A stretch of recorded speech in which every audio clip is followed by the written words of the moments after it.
Good morning dear students, welcome to DNA commerce. कसे आहात? I hope मजेत असाल आणि अकाउंटन्सी एन्जॉय करत असाल फक्त DNA कॉमर्ससोबत. तर विद्यार्थी मित्रांनो, तुम्हाला सर्वांना माहीतच आहे 12वी HSC बोर्डाची तयारी करणाऱ्या सर्व विद्यार्थ्यांसाठी अकाउंटन्सी हा विषय आपल्या यूट्यूब चॅनलवर अगदी मोफत उपलब्ध करून दिला जात आहे. आणि आपण पहिली लेक्चर सिरीज विद्यार्थी मित्रांनो सुरू केलेली आहे. या लेक्चर सिरीजमध्ये आपण टॉपिक शिकत आहोत पार्टनरशिप फायनल अकाउंट. या टॉपिकचे भरपूर प्रॉब्लेम आपले आत्तापर्यंत झालेले आहे आणि आजच्या लेक्चरला देखील एक नवीन प्रॉब्लेम जो तुम्हाला स्क्रीनवर दिसत आहे विद्यार्थी मित्रांनो, तो या ठिकाणी आपण सोडून घेणार आहोत. आजचा जो प्रॉब्लेम आहे तो 2025 बोर्डाच्या परीक्षेमध्ये विचारलेला प्रॉब्लेम 12 मार्कासाठी या ठिकाणी तुम्ही बघू शकतात की प्रश्न बोर्डाच्या परीक्षेमध्ये आलेला प्रॉब्लेम आज आपण सोडून घेणार आहोत. तर व्हिडिओ विद्यार्थी मित्रांनो शेवटपर्यंत बघा आणि चांगल्या प्रकारे समजून घ्या की आपण प्रॉब्लेम कसा सोडवत आहोत. विद्यार्थी मित्रांनो, प्रॉब्लेम सोडवण्या अगोदर जर तुम्ही आपल्या चॅनलला नवीन आलेला असाल तर आपल्या व्हिडिओला लाईक करत चला, आपल्या चॅनलला सबस्क्राईब करायला विसरू नका आणि जास्तीत जास्त कॉमर्सच्या विद्यार्थ्यांना हा चॅनल शेअर करा विद्यार्थी मित्रांनो. कारण तुमची आता कॉमर्समध्ये तुम्ही 11वी 12वी कोणत्याही वर्गाचे असू द्या, सर्व अकाउंटन्सी फक्त आपल्या यूट्यूब चॅनलवर तुम्हाला मोफतपणे उपलब्ध करून दिली जात आहे. आमच्यासोबत कनेक्ट व्हा आणि अकाउंटन्सीची जर्नी एन्जॉय करा. विद्यार्थी मित्रांनो, आपण प्रॉब्लेम सोडूया. प्रॉब्लेम तुम्हाला माहीतच आहे, पार्टनरशिप फायनल अकाउंटमध्ये ट्रायल बॅलन्स दिला जातो आणि ॲडजस्टमेंट दिले जातात आणि पार्टनर असतात. तर आपण प्रॉब्लेम वाचूया. Rajan and Rohit are partners in partnership firm sharing profits and losses equally. Underline करा. प्रॉफिट अँड लॉस ते कसे शेअर करता? इक्वल म्हणजे इक्वल रेशो आहे. इक्वल म्हणजे दोन पार्टनर 1:1 इक्वल रेशो वापरायचा. ट्रायल बॅलन्स आणि ॲडजस्टमेंट, ज्यांच्यावर ॲडजस्टमेंट आहे त्यांना आपण स्टार वगैरे करून घेऊ. ग्रॉस प्रॉफिट आत्तापर्यंत आलंच नव्हतं, आता बघा इथं दिलं आहे ग्रॉस प्रॉफिट. ग्रॉस प्रॉफिट आपण कुठं शोधतो विद्यार्थी मित्रांनो? ट्रेडिंग अकाउंट क्लोज केल्यानंतर. ट्रेडिंग अकाउंट क्लोज केल्यानंतर आपल्याला ग्रॉस प्रॉफिट किंवा ग्रॉस लॉस मिळतो. याचा अर्थ ग्रॉस प्रॉफिट मिळाला म्हणजे ट्रेडिंग अकाउंट क्लोज झालेला आहे. मग जेव्हा जेव्हा प्रॉब्लेममध्ये ग्रॉस प्रॉफिट दिला जाईल तेव्हा ट्रेडिंग अकाउंट बनवायचं नाही. मग फक्त काय बनवायचं? प्रॉफिट अँड लॉस अकाउंट आणि बॅलन्स शीट. करंट अकाउंट असेल तर करंट अकाउंट. आता ग्रॉस प्रॉफिट दिला, ट्रेडिंग अकाउंट बनवू नका. इन्शुरन्स पेड, इन्शुरन्सवर ॲडजस्टमेंट आहे, इन्शुरन्सला स्टार करा. त्याच्यानंतर डेप्रिसिएट लँड अँड बिल्डिंग आणि फर्निचरला स्टार करा. बॅड डेट्स RDDची ॲडजस्टमेंट आहे, डेटर्सला स्टार करा आणि क्लोजिंग स्टॉक आपण डायरेक्ट सोडवतो. या व्यतिरिक्त काही हिडन ॲडजस्टमेंट दिल्या जातात ज्या इथं नाही तर कुठे दिल्या जातात? ट्रायल बॅलन्सला. त्या कशा ओळखायच्या तुम्हाला मी शिकवतोय प्रत्येक लेक्चरमध्ये. ट्रायल बॅलन्सच्या हिडन ॲडजस्टमेंट या शब्दावरून ओळखा. डेट, मंथ, इयर किंवा पर्सेंटेज. मग इथं बघा लँड अँड बिल्डिंगला डेट आलेली, ती डेप्रिसिएशनमध्ये आपण सोडवणारच. त्याच्यानंतर इथं बँक लोनला पर्सेंटेज दिले बघा. पर्सेंटेज जर आले तर ती ॲडजस्टमेंट आहे. मग बँक लोन असतं तर ॲडजस्टमेंट नाही, पण बँक लोनच्या अगोदर पर्सेंटेज आले, ॲडजस्टमेंट आहे, त्याला पण स्टार करा. तर ही पण ॲडजस्टमेंट आपण सोडवणार. या सगळ्या ॲडजस्टमेंट आपण सोडवून घेणार आहोत. आता विद्यार्थी मित्रांनो, ज्यांना तुम्ही स्टार केला आहे त्यांचा करायचे 2 इफेक्ट आणि ज्यांना तुम्ही स्टार केलं नाही त्यांचा एकच इफेक्ट, त्यांच्यावर ॲडजस्टमेंट नाही.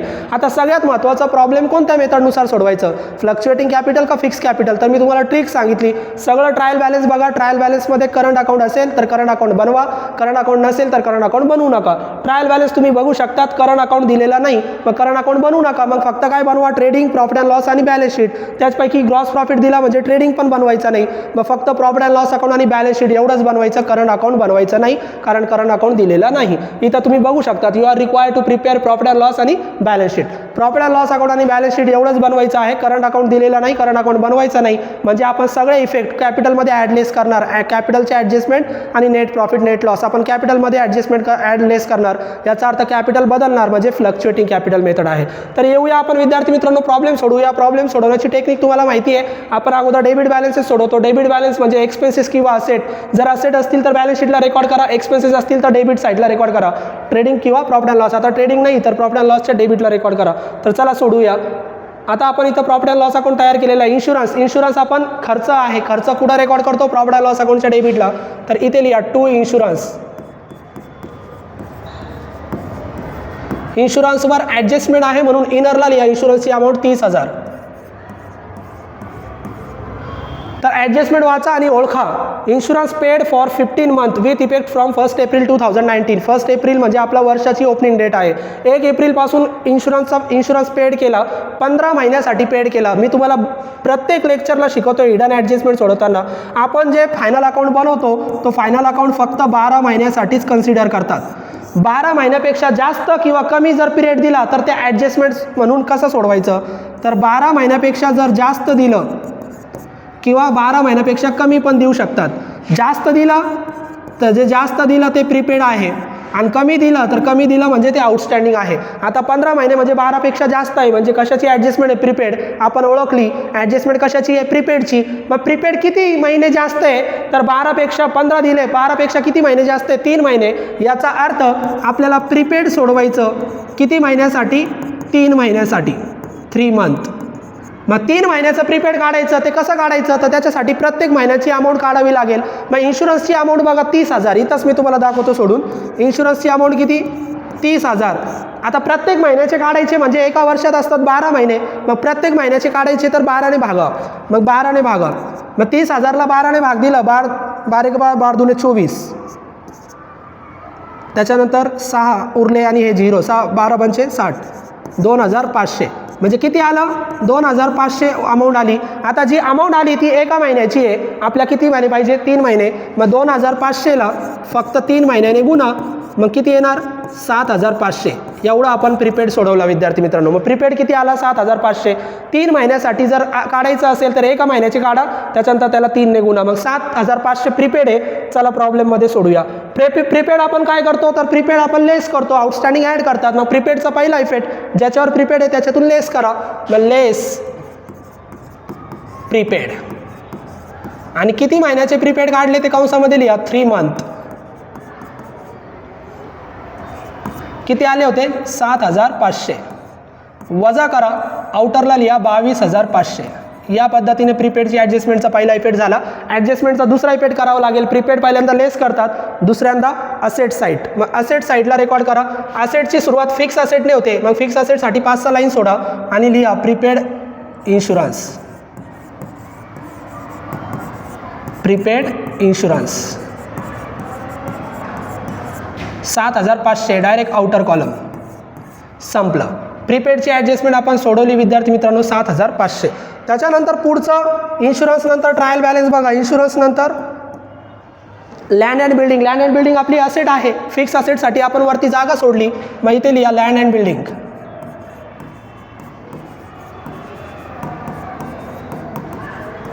इनरला लँड अँड बिल्डिंगची अमाऊंट 1 लाख. आता लँड अँड बिल्डिंगवर ॲडजस्टमेंट आहे डेप्रिसिएशन 10%. डेप्रिसिएशन आपण वजा करतो. लगेच वजा करू नका. इथं लँड अँड बिल्डिंगच्या खाली इन्फॉर्मेशन दिली. ॲडिशन ₹40,000 विथ इफेक्ट फ्रॉम 1 जुलै 2019.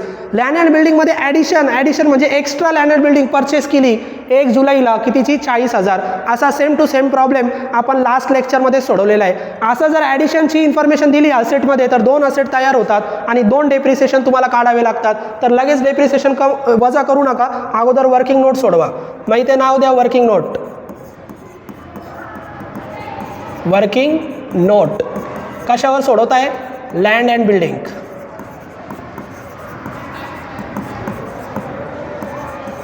आता लँड अँड बिल्डिंगची अमाऊंट किती तिथं बघा प्रॉब्लेममध्ये? 1 लाख. लँड अँड बिल्डिंगची अमाऊंट किती? 1 लाख. त्याचे 2 भाग करायचे. कसे 2 भाग? तर लक्ष द्या विद्यार्थी मित्रांनो. लँड अँड बिल्डिंगमध्ये जी ॲडिशन इन्फॉर्मेशन दाखवतात ना ती नवीन लँड अँड बिल्डिंग आणि एक जुनी land and building. 2 land and building दाखवायच्या. मग नवीनची किंमत किती? 40,000. तर इथं म्हणायचं न्यू आणि ही झाली ओल्ड. मग न्यूची किंमत किती? 40,000 इथं दिलेली आहे. मग 1 लाखपैकी 40,000 एक्स्ट्रा तुम्ही खरेदी केली होती. तर जुनी तुमच्याकडे कितीची आहे? 60,000 झाले. आता 2 डेप्रिसिएशन काढायचे. 2 डेप्रिसिएशन काढताना डेटचा विचार फक्त नवीन याच्यावर करायचा, जुन्या याच्यावर नाही. मग जुन्या याच्यावर पूर्ण डेप्रिसिएशन काढा. किती डेप्रिसिएशन आहे? 10%. मग 10% डेप्रिसिएशन ऑन 60,000 आणि ते किती आलं? 6,000. पहिला डेप्रिसिएशन मिळाला 6,000. डायरेक्ट जुन्या याच्यावर डेट वगैरे काहीच बघू नका. जुन्या याच्यावर पूर्ण डेप्रिसिएशन घ्या 6,000. आता नवीन याच्यावर पण 10% डेप्रिसिएशन ऑन 40,000 त्याची किंमत आहे. मग ते उत्तर किती आलं? 4,000. पण हे आलेलं उत्तर किती वर्षाचं असतं? 1 वर्षाचं. आलेलं उत्तर 1 वर्षाचं असतं. नवीन याच्यावर डायरेक्ट 1 वर्षाचं घेऊ नका. डेटचा विचार करा. नवीन लँड अँड बिल्डिंग कधी खरेदी केली होती? 1 जुलै. मग 1 जुलैला खरेदी केली तर 1 जुलैच्या अगोदर तुम्ही डेप्रिसिएशन घेऊ शकत नाही, कारण 1 जुलैला ॲसेट आलेली आहे. 1 जुलैच्या अगोदर आपल्याकडे बिल्डिंग नव्हती, मग 1 जुलैपासून तुम्ही त्याचा वापर करताय. मग 1 जुलैपासून वर्षच कधी संपतो? 31 मार्च. 1 जुलै ते 31 मार्च हा टाईम किती होतो तो मोजा. मग 1 जुलै म्हणजे जुलै, August, September, October, November, December, जानेवारी, फेब्रुवारी, मार्च. किती झाले? 9 महिने. याचा अर्थ हा एका वर्षाचा 4000 आहे, आपल्याला 9 महिन्याचं डेप्रिसिएशन काढायचं आहे. मग डेप्रिसिएशन किती महिन्याचं काढायचं आहे? 9 मंथ. मग एका वर्षाचा आपल्याला माहिती आहे, एका वर्षाचा 4000, एका वर्षाचा 4000 आपल्याला काढायचा 9 महिन्याचा. मग एका वर्षात किती असतात? 12 महिने गुणिले 9. 4000 एका वर्षाचा म्हणजे भागिले 12 गुणिले 9 किती येतात? तर उत्तर येतं 3000 रुपये. किती डेप्रिसिएशन आलं 9 मंथचं? मग 9 मंथचं डेप्रिसिएशन आलं, 9 महिन्याचं डेप्रिसिएशन किती आलं? 3000. आता हे गुणाकार भागाकार नाही जमलं तर सोपी ट्रिक सांगतो. एका वर्षाचं किती? 4000. एका वर्षात किती महिने असतात? 12 महिने. मग 6 महिन्याचे किती? 2000. मग 6 महिन्याचे 2000 बरोबर. 6 महिन्याचे किती? 2000. आपल्याला 9 महिन्याचे पाहिजे म्हणजे परत 3 महिन्याचे घ्या. मग 6 महिन्याचे 2000, 6चे निम्मे 3 महिने. मग 3 महिन्याचे किती? 1000. किती झाले? 3000. किती महिन्याचे? 9 महिन्याचे. या पद्धतीने तुम्ही सोडू शकतात. आता पहिला डेप्रिसिएशन जुन्या याच्यावर 6000, नवीन याच्यावर 3000 म्हणजे टोटल डेप्रिसिएशन काढा. मग total depreciation is equal to जुन्या याच्यावर 6000 प्लस नवीन याच्यावर 3000 किती आलं? 9000. टोटल डेप्रिसिएशन किती आलं? 9000. एवढा डेप्रिसिएशन लँड अँड बिल्डिंगवर. म्हणजे जेव्हा जेव्हा ॲडिशनची ॲडजस्टमेंट सांगितली जाईल, 2 असेट करा, जुनी आणि नवीन. नवीन याच्यावर डेटनुसार काढा, जुन्या याच्यावर पूर्ण डेप्रिसिएशन काढा. आय होप तुम्हाला ही ॲडजस्टमेंट समजलेली असेल. एकतर हे डेटचं भागिले 12 असं करा किंवा असं पण सोडू शकतात तुम्ही. 6 महिन्याचे निम्मे निम्मे करत चला. 6 महिन्याचे 2000, 3 महिन्याचे 1000 म्हणजे 9 महिन्याचे 3000. या पद्धतीने. तर टोटल डेप्रिसिएशन 9000 आहे. चला प्रॉब्लेममध्ये. मग इकडे लिहा लँड अँड बिल्डिंग खाली लेस 10% डेप्रिसिएशन आणि ते 10000 नाही येणार. किती येणार? 9000. मग 9000 वजा करा. आउटरला किती? 91000. आता डेप्रिसिएशन ॲडजस्टमेंट आहे, 2 इफेक्ट करावे लागतात. पहिल्यांदा लेस आणि दुसऱ्यांदा प्रॉफिट अँड लॉस अकाउंटच्या डेबिटला. मग प्रॉफिट अँड लॉस अकाउंटच्या डेबिटला लिहा 2 depreciation on land and building. किती? डायरेक्ट आउटरला 9000. आता डेप्रिसिएशनची ॲडजस्टमेंट सोडवत आहे ना, ती पूर्ण सोडून घ्या. लँड अँड बिल्डिंग नंतर कशावर आहे? फर्निचरवर. तर चला अगोदर फर्निचर लिहा. मग इथे लिहा फर्निचर. मग फर्निचरवर फर्निचरची अमाऊंट आहे 80000. इनरला लिहा. आता फर्निचरवर काय ॲडिशन वगैरे काही नाही सांगितलं. मग डायरेक्ट डेप्रिसिएशन काढा. फर्निचरचं डेप्रिसिएशन 5%. मग डेप्रिसिएशनचा पहिला इफेक्ट लेस 5% डेप्रिसिएशन. मग 80000 मधून एक 0 गेला म्हणजे 8000. 8000 10%. मग 5% म्हणजे त्याचे निम्मे म्हणजे किती? 4000 टक्के तुम्हाला काढता आले पाहिजे. शिल्लक किती राहिले? 76000. आता पहिला इफेक्ट लेस, दुसरा इफेक्ट प्रॉफिट अँड लॉस अकाउंटच्या डेबिटला. मग इकडे लिहा 2 डेप्रिसिएशन ऑन फर्निचर किती? 4000. Depreciation on furniture 4000. संपलं. त्याच्यानंतर विद्यार्थी मित्रांनो सॅलरी. सॅलरी आपला खर्च आहे प्रॉफिट अँड लॉस अकाउंटच्या डेबिटला. 2 सॅलरीज. ॲडजस्टमेंट नाही आहे, डायरेक्ट आउटरला लिहा सॅलरी 10000. सॅलरीची अमाऊंट 10000. सॅलरी नंतर export duty, import duty trading अकाउंटला लिहितात. Export duty profit and loss अकाउंटच्या डेबिटला लिहितात. मग लिहा 2 एक्सपोर्ट ड्युटी. एक्सपोर्ट ड्युटी खर्च आहे तो, निर्यात कर त्याला म्हणतात मराठीमध्ये. Export duty 5000. ॲडजस्टमेंट नाही, एकच इफेक्ट करा डायरेक्ट आउटर.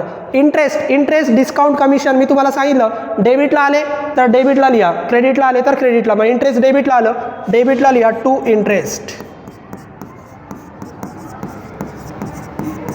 2000. आता बँक लोनच्या इंटरेस्टवर पण ॲडजस्टमेंट आहे. तुम्ही या इंटरेस्टमध्ये ॲड पण करू शकतात, पण आपण हे सेपरेट दाखवूया. 2 इंटरेस्ट. फर्निचर आपलं झालं. डेटर्स. डेटर्स आपली असेट आहे. बॅलन्स शीटच्या असेटला लिहा सन्ड्री डेटर्स. फक्त डेटर्स नाव दिलं तर डेटर्सच नाव लिहा डेटर्स. डेटर्स किती? 52000. इनरला लिहा 52000, कारण याच्यावर RDD बॅड डेट्सची ॲडजस्टमेंट आपण शेवटी सोडवणार. खूप सोपा प्रॉब्लेम 12 मार्काचा विचारला होता विद्यार्थी मित्रांनो. डेबिट बॅलन्स थांबले, क्रेडिट बॅलन्स कॅपिटल लिहितो आपण लायबिलिटीला, लायबिलिटीची सुरुवातच कॅपिटलने करतो आपण, कॅपिटल. मग 2 पार्टनरचे नावं लिहा. पहिला राजन, आता करंट अकाउंट नाही म्हणजे इथंच तुम्ही ॲडलेस करणार, जास्त जागा सोडा, 3-4 लाईन सोडा. आणि दुसरा पार्टनर रोहित. राजन आणि रोहितचं कॅपिटल तिथं प्रॉब्लेम बघा, 1 लाख इनरला लिहा, 1 लाख. रोहितचं पण 1 लाख इनरला लिहा, 1 लाख. त्याच्यानंतर कॅपिटल नंतर 10% बँक लोन लायबिलिटी आहे, मग लायबिलिटीला रेकॉर्ड करा 10% बँक लोन. आता बँक लोनच्या अगोदर 10% शब्द आला म्हणून ती ॲडजस्टमेंट झाली. 10% जर नसते, फक्त बँक लोन असतं तर ॲडजस्टमेंट नाही, डायरेक्ट आउटरला. पण आता ॲडजस्टमेंट आहे, इनरला लिहा 60,000. आता हे टक्के म्हणजे काय, तर लायबिलिटीवर आणि असेटवर जे पर्सेंटेज असतात ते इंटरेस्टचे असतात.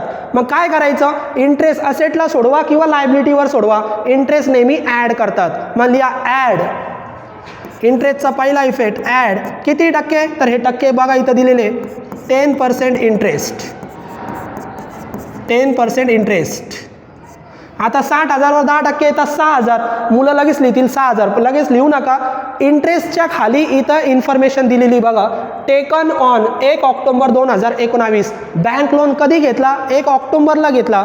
1 ऑक्टोबरला घेतला म्हणजे व्याज कधीपासून भरणार, ऑक्टोबरपासून भरणार. ऑक्टोबरच्या अगोदर व्याज भरण्याची गरज नाही. मग इंटरेस्ट पूर्ण वर्षाचा नाही घ्यायचा, डेटनुसार घ्या. मग ऑक्टोबर ते मार्च काउंट करा. 1 ऑक्टोबर म्हणजे ऑक्टोबर घ्या, ऑक्टोबर, नोव्हेंबर, डिसेंबर, जानेवारी, फेब्रुवारी, मार्च. किती झाले, 6 महिने. 6 महिने आपण लोन घेतलेलं आहे, 6 महिने लोन वापरला, मग इंटरेस्ट फक्त 6 महिन्याचा द्या. मग इथं कंसामध्ये लिहा 6 मंथ.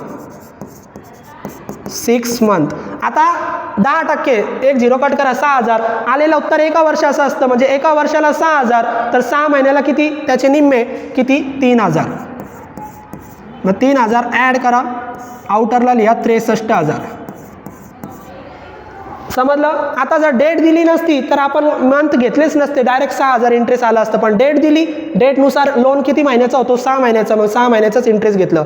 इंटरेस्टचा पहिला इफेक्ट, लायबिलिटीवर इंटरेस्ट असेल तर ॲड करा, असेटवर इंटरेस्ट असेल तर ॲड करा. दुसरा इफेक्ट लक्षात घ्या, म्हणजे हे ॲडजस्टमेंट सोबत ही पण ॲडजस्टमेंट सांगतो. इंटरेस्ट इन्व्हेस्टमेंटवर व गव्हर्नमेंट बॉन्डवर असतं. असेटवर इंटरेस्ट असेल तर ॲड करा, लायबिलिटीवर असेल तरी ॲड करा. दुसरा इफेक्ट प्रॉफिट अँड लॉस अकाउंटला, असेटवर मिळणारा इंटरेस्ट आपला इन्कम आहे, लायबिलिटीचा इंटरेस्ट आपल्याला द्यावा लागतो, तो आपला खर्च आहे. म्हणून असेटचा इंटरेस्ट दुसऱ्यांदा प्रॉफिट अँड लॉस अकाउंटच्या क्रेडिटला रेकॉर्ड करतात आणि लायबिलिटीचा इंटरेस्ट दुसऱ्यांदा प्रॉफिट अँड लॉस अकाउंटच्या डेबिटला रेकॉर्ड करतात. मग लायबिलिटीचा इंटरेस्ट आहे, आपला खर्च आहे, द्यावा लागेल प्रॉफिट अँड लॉस अकाउंटच्या डेबिटला. मग प्रॉफिट अँड लॉस अकाउंटच्या डेबिटला 2 इंटरेस्ट ऑन बँक लोन, किती, 3,000. संपली ॲडजस्टमेंट. याच्यामध्ये तुम्ही ॲड पण करू शकला असता, 2,000 प्लस 3,000 5,000 आपण सेपरेट दाखवले. मग लोन, बँक लोनवर इंटरेस्ट असेल तर ॲड करा, दुसऱ्यांदा प्रॉफिट अँड लॉसच्या डेबिटला लिहा. आणि डेट दिली म्हणून 6 महिन्याचाच घेतला. इंटरेस्ट झालं, बँक लोन झालं. त्याच्यानंतर बिल्स पेबल लायबिलिटी आहे, मग लायबिलिटीला रेकॉर्ड करा बिल्स पेबल. ॲडजस्टमेंट नाही, डायरेक्ट आउटरला लिहा 19,000. एकच इफेक्ट करायचा, ॲडजस्टमेंट नाही. ट्रायल बॅलन्स संपलं. आता चेक करा ॲडजस्टमेंट कोणकोणत्या राहिल्या. ग्रॉस प्रॉफिट ही काय ॲडजस्टमेंट नाही, ती इन्फॉर्मेशन आहे. ट्रेडिंग अकाउंट क्लोज झाला, ट्रेडिंग अकाउंटला ग्रॉस प्रॉफिट मिळाला, तर तुम्हाला माहिती आहे ट्रेडिंगचा ग्रॉस प्रॉफिट किंवा ग्रॉस लॉस आपण प्रॉफिट अँड लॉस अकाउंटला रेकॉर्ड करतो. म्हणून हे रेकॉर्ड करायला विसरू नका. तर ग्रॉस प्रॉफिट आहे, प्रॉफिट आपण डेबिटला असतो, तो ट्रान्सफर होताना क्रेडिटला लिहितो. मग ग्रॉस प्रॉफिट नेहमी क्रेडिटला लिहितात. इथं लिहा by gross profit, by gross profit. आणि डायरेक्ट आउटरला किती दिला, 69,000. आणि त्याचा एकच इफेक्ट करायचा, 2 इफेक्ट नाही, ॲडजस्टमेंट नाही, ती इन्फॉर्मेशन आहे की ट्रेडिंग अकाउंटचा gross profit profit and loss अकाउंटला लिहिला क्रेडिटला. आणि ग्रॉस प्रॉफिट दिला तर ट्रेडिंग अकाउंट बनवायची गरज नाही. मग ग्रॉस प्रॉफिट एकदाच लिहा, 2 इफेक्ट करू नका. इन्शुरन्सची ॲडजस्टमेंट झाली, डेप्रिसिएशनची झाली, RDD बॅड डेट्स आपण शेवटी सोडवणार, अगोदर क्लोजिंग स्टॉक सोडू. मग क्लोजिंग स्टॉकचे 2 इफेक्ट तुम्हाला माहिती आहे. पहिला इफेक्ट ट्रेडिंग अकाउंटच्या क्रेडिटला, दुसरा इफेक्ट बॅलन्स शीटच्या असेटला. घाई गडबडीमध्ये मुलं काय करणार, लगेच इथे लिहिणार क्रेडिटला. हा कोणता अकाउंट आहे, profit and loss account. Effect कुठे होतो, ट्रेडिंग अकाउंट. ट्रेडिंग अकाउंट आहे का, नाही. मग ट्रेडिंग अकाउंट जर बनवलेलाच नसेल तर क्लोजिंग स्टॉकचे दोन इफेक्ट नका करू, एकच इफेक्ट करा फक्त असेटला. ट्रेडिंग अकाउंट नाही आहे, मग ट्रेडिंग अकाउंट नाही म्हणजे क्लोजिंग स्टॉक आपण एकदाच लिहिणार, असेटला ट्रेडिंग अकाउंटला लिहिण्याची गरज नाही. मग फक्त असेटला लिहा क्लोजिंग स्टॉक, डेटर्स खाली 4-5 लाईन सोडा आणि इथे लिहा क्लोजिंग स्टॉक. मग क्लोजिंग स्टॉकच्या दोन अमाऊंट दिल्या तर आपण जी कमी आहे ती घेतो. एकच अमाऊंट दिली 69,000, डायरेक्ट आउटरला लिहा 69,000. एकच इफेक्ट करा कारण दुसरा इफेक्टसाठी ट्रेडिंग अकाउंट नाही आहे. मग क्लोजिंग स्टॉकचा एकच इफेक्ट झाला. आता फक्त RDD आणि बॅड डेट्सची ॲडजस्टमेंट राहिली. तर मी तुम्हाला शिकवलेलं आहे ॲडजस्टमेंटमध्ये दिलेले बॅड डेट्स आणि ॲडजस्टमेंटमध्ये दिलेली RDD हे न्यू बॅड डेट्स आणि न्यू RDD असतात. त्याचे दोन इफेक्ट करायचे, डेटर्समध्ये लेस आणि प्रॉफिट अँड लॉसच्या डेबिटला ॲड. मग डेटर्समध्ये लेस करा, लेस करताना अगोदर बॅड डेट्स का RDD, तर अगोदर नेहमी बॅड डेट्स वजा करायचे. मग लिहा लेस न्यू बॅड डेट्स, नेहमी बॅड डेट्स वजा करा आणि नंतर RDD वजा करा. मग न्यू बॅड डेट्स इथं बघा, write off 2000 bad debts. Bad debts किती आहे 2000 वजा करा, किती शिल्लक राहिले 50,000. दुसऱ्यांदा हे जे इथं लेस केले ते प्रॉफिट अँड लॉसच्या डेबिटला ॲड करा. ॲड करण्यासाठी जुना बॅड डेट्स नाही आहे, इथं old bad debts old RDD दिली जाते, इथं जुना बॅड डेट्स आपण इथं लिहितो आणि नंतर ॲड करतो. आता ॲड करण्यासाठी ट्रायल बॅलन्समध्ये बॅड डेट्सच नव्हता, मग ॲड नका करू, डायरेक्ट लिहा टू न्यू बॅड डेट्स. किती इनरला लिहा 2000. का लिहायचं, कारण अजून RDDची ॲडजस्टमेंट बाकी. मग डेटर्समध्ये लेस करा, प्रॉफिट अँड लॉसच्या डेबिटला ॲड करा. ॲड करण्यासाठी जुना बॅड डेट्स नसेल तर डायरेक्ट रेकॉर्ड करा. आता RDD 5% RDD आहे, मग लिहा लेस 5% RDD, त्याला न्यू RDD म्हणतात. लेस 5% न्यू RDD. मग आता हे 5% या 50,000वर काढायचे. मग 50,000वर 5% म्हणजे किती 2500. एक झिरो कट करा, 5,000 10%, 10%चे निम्मे 5%, 2500. संपली ॲडजस्टमेंट. आउटरला लिहा शिल्लक राहिलेली अमाऊंट 47,500. आता दुसरा इफेक्ट करावा लागेल. New bad debts new RDD डेटर्समधून लेस करतात, दुसऱ्यांदा प्रॉफिट अँड लॉसच्या डेबिटला ॲड करतात. मग प्रॉफिट अँड लॉसच्या डेबिटला इथं लिहिलं, त्याच्यात ॲड करा, ॲड न्यू RDD. किती 2500. संपलं. आता ॲडजस्टमेंट झाल्यानंतर सगळ्यात शेवटी ओल्ड RDD वजा करतात एकदा, ती कुठं दिली जाते क्रेडिटला, आहे का नाही आहे, नाही तर संपलं. मग डायरेक्ट आउटरला लिहा 4500. या पद्धतीने ॲडजस्टमेंट संपली. ॲडजस्टमेंट कशी सोडवली, डेटर्समध्ये new bad debts new RDD, ॲडजस्टमेंटमध्ये दिलेले new bad debts new RDD, डेटर्समधून लेस करा, लेस करताना अगोदर न्यू बॅड डेट्स लेस करा, त्याच्यानंतर न्यू RDD लेस करा. जे इकडे लेस केले ते प्रॉफिट अँड लॉसच्या डेबिटला ॲड करा. ॲड केल्यानंतर ॲडजस्टमेंट संपते, त्याच्यानंतर फक्त चेक करा क्रेडिटला ओल्ड RDD दिली का. इथं जर ओल्ड RDD दिली तर ते शेवटी इथं लेस करायची असते, नाही दिली तर डायरेक्ट आउटरला लिहा. सगळ्या ॲडजस्टमेंट संपल्या, करा क्लोज. तर चला प्रॉफिट अँड लॉस अकाउंट आपण क्लोज करू. मग प्रॉफिट अँड लॉस अकाउंटची इथं डेबिट साईड बघा, 4503, 2 छोट्या संख्या दिसतात लहान, ही मोठी संख्या दिसते 69,000. तर क्रेडिट साईड जास्त आहे, तर क्रेडिटला लिहा 69,000, डेबिटला तीच अमाऊंट लिहा 69,000. क्रेडिटला 69,000, डेबिटला 69,000. आता 69,000 मधून एवढ्या आउटरच्या अमाऊंट वजा करा. मग 69,000 मधून एवढ्या अमाऊंट वजा करायच्या आणि फरक किती येतो बघा. तर मी फरक लिहितो इथं, डायरेक्ट तुम्ही नंतर चेक करा. डिफरन्स येतो 9,000. 2-3 लाईन सोडून वरती लिहा. किती डिफरन्स येतोय 9,000, म्हणजे यांची टोटल 60,000 आहे. मग 69,000 मधून 60,000 वजा झाले, डिफरन्स किती आला 9,000. डेबिटला डिफरन्स आला तर याचा अर्थ तो नेट प्रॉफिट आहे, कारण तुमची क्रेडिट जास्त आहे. तर इथे लिहा नेट प्रॉफिट. आणि नेट प्रॉफिट हा अगोदर पार्टनरमध्ये वाटायचा. मग पार्टनर कोण, राजन आणि रोहित. मग पुढच्या ओळीवर लिहा राजन, त्याच्या खाली लिहा रोहित. आणि हे डिस्ट्रीब्यूट करताना रेशो वापरा. रेशोला मी तुम्हाला अंडरलाईन करायला सांगितली होती. रेशो कसा आहे, इक्वली. मग इक्वली म्हणजे 1-1. मग राजन समोर 1, रोहित समोर 1. मग 9,000चे 2 भाग करायचे. मग इथं तुम्हाला दाखवतो 9,000 भागिले 2, टोटल रेशो 2 ने भागा. उत्तर किती आलं 4,500. मग एकाला 4,500, एकाला 4,500. मग इनरला लिहा 4,500. वाटलं हे आपण इरेज करून घेऊ. आता नेट प्रॉफिट कुठे ट्रान्सफर करायचा. जर करंट अकाउंट असेल तर करंट अकाउंटच्या क्रेडिट साईडला, करंट अकाउंट नसेल तर कॅपिटलमध्ये, करंट अकाउंट नाही तर कॅपिटलमध्ये. कॅपिटलमध्ये काय होणार, नेट प्रॉफिट असेल तर ॲड, नेट लॉस असेल तर लेस. आता नेट प्रॉफिट आहे, ॲड करा. मग कॅपिटलच्या खाली लिहा पार्टनरच्या, add net profit, add net profit 4,500. याच्या खाली पण लिहा ॲड नेट प्रॉफिट 4500 4500 ॲड करा आउटरला उत्तर लिहा, ॲड करा आउटरला उत्तर लिहा. 1,00,000 प्लस 4500 म्हणजे किती? 1,04,500 1,04,500 याची पण टोटल तेवढीच 1,04,500 1,04,500 1,04,500 सगळं संपलं. करून टाका क्लोज. मग क्लोज करा. टोटल येते विद्यार्थी मित्रांनो बॅलन्स शीटची, तुम्ही नंतर चेक करा, मी डायरेक्ट अमाऊंट लिहितोय. 2,91,000ला टॅली झालं पाहिजे. 2,91,000 टॅली अमाऊंट आहे 2,91,000. तर या पद्धतीने बोर्डामध्ये विचारलेला प्रॉब्लेम आपण टॅली केला 2,91,000. खूप सोपा प्रॉब्लेम विचारला जातो 12 मार्काला. आणि तुम्ही जर आपली लेक्चर सिरीज फॉलो केली तर सगळे ॲडजस्टमेंट मी शिकवलेले आहे. आत्तापर्यंत भरपूर प्रॉब्लेम घेतले. आपली लेक्चर सिरीज बघितली तर विद्यार्थी मित्रांनो तुम्हाला फायनल अकाउंटमध्ये आत्ताच्या बोर्डाच्या परीक्षेमध्ये 12 पैकी 12 मार्क हमखास मिळणार आहे. तर तुम्ही आपल्या चॅनलला कनेक्ट व्हा आणि जास्तीत जास्त विद्यार्थ्यांपर्यंत हा चॅनल शेअर करा. पुढच्या लेक्चरला आपण अजून नवनवीन प्रॉब्लेमची प्रॅक्टिस करूया. थँक्यू.